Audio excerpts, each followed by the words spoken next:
America में वेठल so called journalist जो फरार थियो पाकिस्तान में उनके दर्द आहे सिंध जो इम्तियाज़ चांडियो उन जो नालो आहे। हू कॾहिं कहिड़े सरदार जो पटको पियो उछाले, कॾहिं कहिड़े पीपले जो पटको पियो उछाले। असल में हुन जी ताज़ो अली हसन ज़रदारी सां ठाह थियो आहे। अली हसन ज़रदारी मुमताज़ चांग MP सादिकाबाद के पाण सां गॾु वठी अमेरिका वियो ऐं उते इम्तियाज़ चांडियो सां सुलह कयो। इम्तियाज़ चांडे खे डॉलर ॾिना।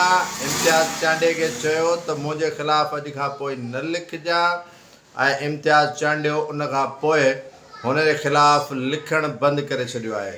इम्तियाज़ चांडे जी का बि पोस्ट तव्हां अली हसन ज़रदारी जे ख़िलाफ़ु न ॾिसंदो। हीउ खीर वारो, हीउ फलाणे वारो, हीउ बाइक ते हलण वारो, हीउ पंधु घुमण वारो, हीउ फलाणी शइ करण वारो। हींअर इम्तियाज़ चांडियो ॻाल्हाए न हुन जे ख़िलाफ़ु सिंध जे इन करप्ट सिस्टम ते ॻाल्हाए न, अली हसन ज़रदारी जे ख़िलाफ़ु छो थो ॻाल्हाए। इहे सॼी भोंगियूं छॾींदा आहिनि सिर्फ़ु इन जे लाइ त असां वटि को अचे ऐं असांजो पंहिंजो हथ ऐं खीसो गरम करे। सो अली हसन ज़रदारी हुनजो हथ ऐं खीसो गरम करे आयो अथव।